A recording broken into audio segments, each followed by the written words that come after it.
ውልቃዊ ዕቤት ብጀም ሮን እዘን ስዕባ 30 መዓልታት ካብተን ዝሓለፋ 30 መዓልታት ዝተፈልየ ነገር ግበር ከም ዝንበብ መጽሓፍ አብኢትካ መሓዝ ኣብ ናይ ጥዕናዊ ኣካይዳኻውን ገለ ካብቲ ናይ ቅድሚ ሕጂ ፍሉይ ነገር ግበር ካብ ካልኦት ክፋላት ናይ ህይወትካውን ከምኡ ዝምድናኻ ምስ ሰባት ንኣብነት እቲ ለውጢ ማዕረግ እንደይ ምዃኑ ብዘይገድስ ደጋዊ ኩነታት ከም ቀደሙ እንከሎ ካብ ናይ ቅድሚ ሕጂ ዝተፈልዩ ነገራት ክትገብር እንተጀሚርካ ከምዚ ዝብል ዘለኹ ደጋዊ ኩነታት ክንቅይሮ ኣይከኣልና እዩ ገዛ ርእስና ግን ክንቅይር ንኽእል ኢና ተግባራትና ክንቅይሮ ንኽእል ኢና ካልእ ኣሰልጣኒ ዝሃበኒ ኣገዳሲ ምኽሪ ከምዚ ዝብል እዩ ነይሩ ጅም እቲ ኣብዚ ግዜ እዚ ዘለካ በቲ ንስኻ ከም ሰብ ዝኾንካዮ ዝተሳሕበ እዩ ንስኻ እውን እቲ ሕጂ ዘለኻዮ ባዕልኻ ናብ ህይወትካ ዝሰሓብካዮ እዩ እዚኣቶም ገለ ንኣሽቱ ርድኢታት እዮም ነዚ ድሕሪ ምርዳእካ ኣዝዮም ብዙሓት ነገራት ክበርሁልካ ክጅምሩ እዮም ሓንሳብ ናይ ጌጋታትካ ብሓፈሻ ናይ ህይወትካ ሓላፍነት ምውሳድ ኣዝዩ ከቢድ እዩ ኣብ ክንዲ ንኻልኦት ተሓተቲ ምግባር ንገዛ ርእስኻ ተሓታቲት ምግባር ክትፈልጦ ዘለካ ግን ናይ ህይወትካ ሓላፍነት ምውሳድ ሓደ ካብ መሰረታት ናይ ዓወት እዩ መምህረይ ኢሉኒ ካልእ ክትፈልጦ ዘለካ ምስጢር ናይ ዓወት ጅም እዚ ዝስዕብ እዩ ካብ ኣብ ስራሕኻ ንላዕሊ ኣብ ገዛ ርእስኻ ኣበርቲዕኻ ምስራሕ ተማሃር እዚ ድሕሪ ምርድአይ ህይወተይ ብፍጹም ካልእ መንገዲ ይሕዙ ንሱ ኣብ ስራሕኻ ኣበርቲዕኻ እንተሰሪሕኻ ዘናብረካ ክትእቱ ኢኻ ኣብ ገዛ ርእስኻ እንተሰሪሕኻ ግን ሃብትን ጸጋን ክትሃንጽ ኢኻ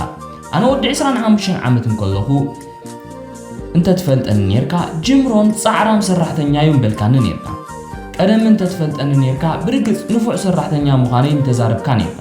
ኣነ ኣብ ስራሕ ኣቐዲመ ክጅምር ካብ ስርሐይ ዶንጌ ክወፅእ ወላ ሓንቲ ጸገም የብለይ ነዚ ርኢኻ ጅምሮን ጻዕራም ሰራሕተኛ ይምበልካ ቀጽልካ ከምዚ ምበልካ ስለምንታዩ ግን ኣብ ማሕፍሉኡ ገንዘብ ዘይብሉ ወይ ናይ ባንክ ሕሳቡ ስለምንታዩ ጥሩሑ ዝኾነ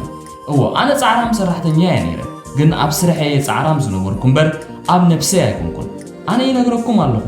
እዚ ኣብ ገዛ ርእስኻ ስራሕ እትብል ንእሽተይ ፕሪንሲፕል ሎሚ እንተተማሂርኩማ እዚ ኩሉ መስርሕ ናይ ውልቃዊ ዕቤት እንተጀሚርኩሞ ኣብ ገዛ ርእስኹም ብምስራሕ ዋጋ ናይ ገዛ ርእስኹም ብምብራኽ እነግረኩም ኣለኹ ኣታዊኹም ብሓፈሻ ቁጠባኹም ብቁልጡፍ ክቕየር እዩ ኣብ ስራሕኻ ንላዕሊ ኣብ ገዛ ርእስኻ ኣበርቲዕኻ ክትሰርሕ እንተጀሚርካ ኣበይ ናይ ዓውዲ ትሰርሕ ብዘይገድስ ብሉፅ ውፅኢት ከተመዝግብ ኢኻ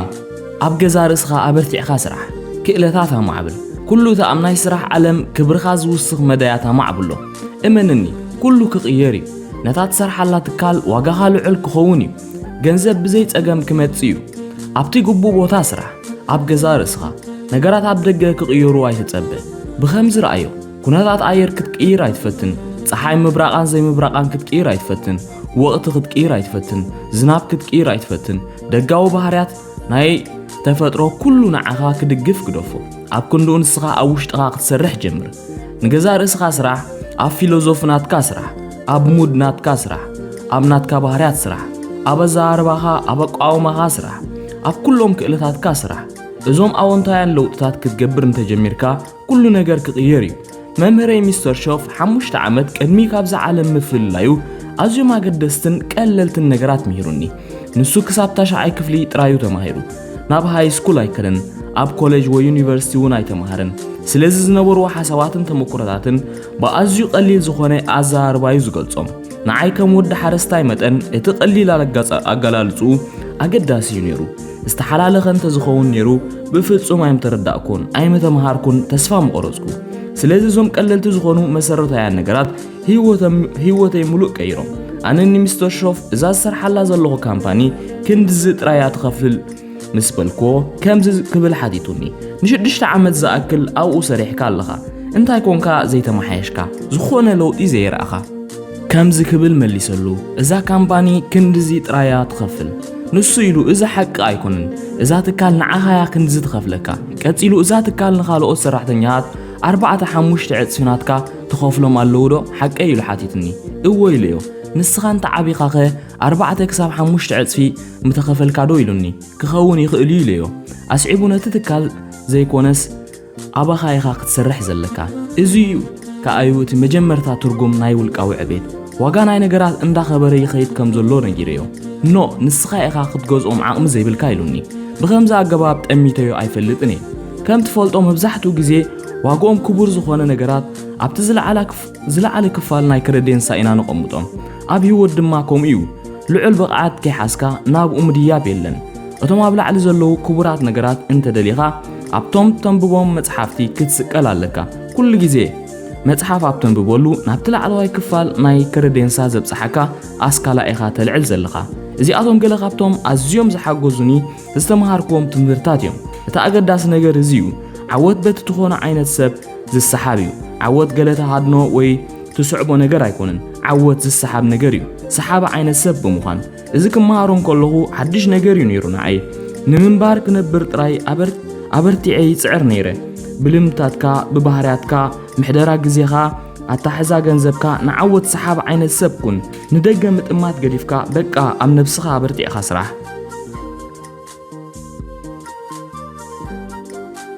ካልእ ኣብ ቤት ትምህርቲ ወይ ኮሌጅ ኬድካ ዘይትመሃሮ ሓቂ ኣሎ መኽሰብ ካብ ደሞዝ ኣጸቢቑ ይበልጽ እዩ ደሞዝ ከም ብረካ ይኽእል እዩ መኽሰብ ግን ናብ ሃብትን ጸጋን ከብጽሐካ ይኽእል እዩ ብኸመይ ኢኻ ኣብዚ ግዜ እዚ ከም ብረካ ዝኽእል ስራሕካን ናብ ሃብቲ ከብጽሐካ ዝኽእል ክትሰርሕ ትኽእል ኣብ መጀመርታ ብቐሊሉ ኣብቲ ዘንበረካ ዘሎ ስራሕኻ እንዳሰራሕኻ ኣብ ትርፊ ወይ ክፋል ግዜኻ ኣብቲ ናብ ሃብቲ ከብጽሐካ ዝኽእል ነገር ስራሕ እዚ ክርዳእ ምስ ጀመርኩ ኣዝየ ተደኒቐ ከምዚ ክትገብር እንተጀሚርካ ንጎ ክትስእን ከለኻ ብሓጎስን ምትብባዕን ክኸውን እዩ ካብ ድቃስካ ተሲእኻ ገዛ ክራይ ንምኽፋል ጥራይ ዘይኮንካ ትትስእ እንታይ ደኣ ጎኑ ጎኑ ናብ ሃብቲ ከብጽሐካ ዝኽእል ዕዮ ምስራሕ እዩ ኣቐዲመ ንስድራይ ዝኸውን መንበሪ ካልኣይ ድማ ሃብቲ ክሃንጽ ከመይ ገይረ መንበርን ሃብትን ይሃንጽ ኣሰልጣንየ ይምሂሩኒ ነዚ ሓበሬታ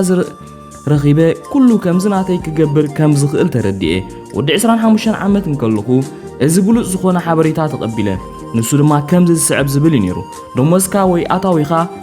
ምስ ናይ ፊሎዞፊ ማለት ርድኢትካ ቀጥታዊ ምትእስሳር እዩ ዘለዎ ምስ ቁጠባ ኣይኮነ ምስ ካልእ ኣይኮነ እዚ ነገር እዚ ቀደም ብፍጹም ኣይፈልጦን እየ ነይረ ነገራት ክቕየሩ ቁጠባ ናይታ ሃገር ክቕየር ኣለዎ ኢለ ይሓስብ ነይረ ንሱ ኢሉ ኖ ፊሎዞፍናትካ ክቕየር ኣለዎ ኣዕቢኻ ነገራት ብደገ ክቕየሩ ምትምናይ እውን ኣይሕግዘካን እዩ በቃ ርድኢትካ ቀይር ደሞዘይ ኣታዊየይ ክቕይር እንታይ ክገብር ኣለኒ ብ2-3-5 ከራብሖ እንታይ ክገብር ኣለኒ እቲ ክሕግዘኒ ዝኽእል ስነ ምግባርን መስርሕን ናይቶም ህይወተይ ዝቐየሩ ክእለታት ክህበኒ ጀሚሩ እዚኣቶም ምስ ብሉጽ ዝኾነ መምህረይ ብሉጻት ዝኾኑ ግዜያት እዮም ነይሮም ልክዕ ከም ABC ኣዝዮም ቀለልቲ ዝኾኑ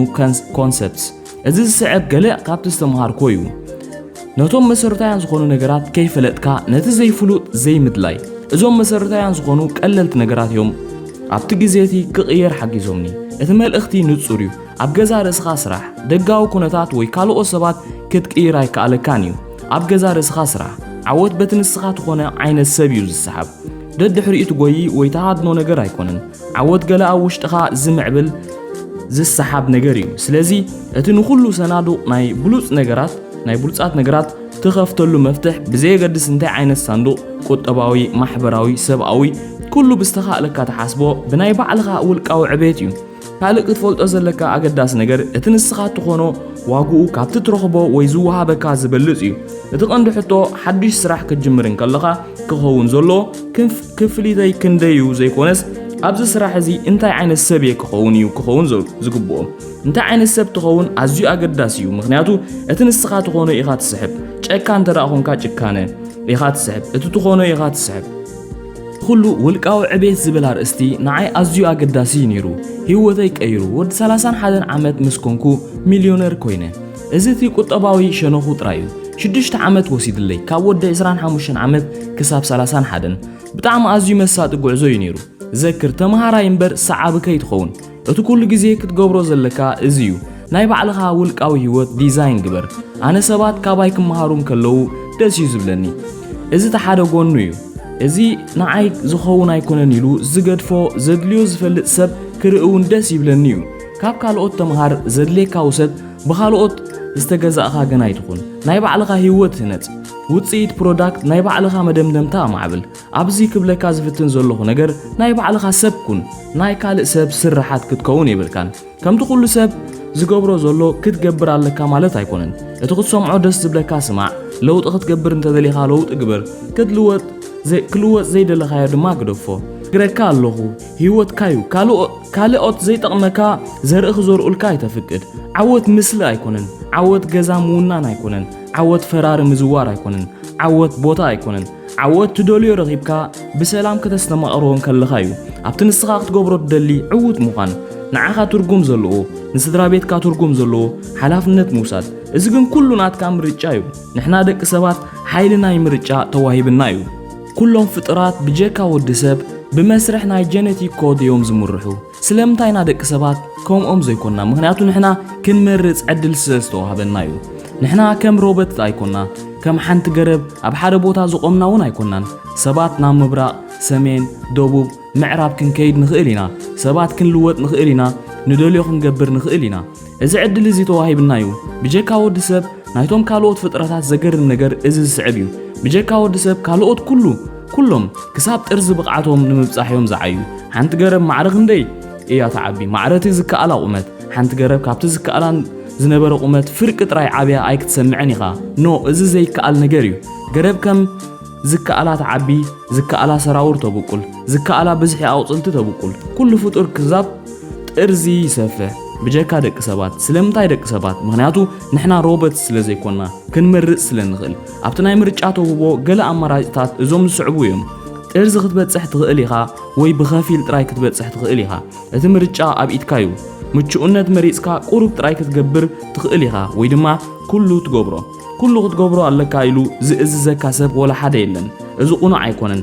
ኣብ ሃብታም ሃገር እንነብር ስለዘለና ሃብታም ክትከውን ኣለካ ማለት ኣይኮነን بخمز محساب قنوع نجار أيقونن جدا هابتام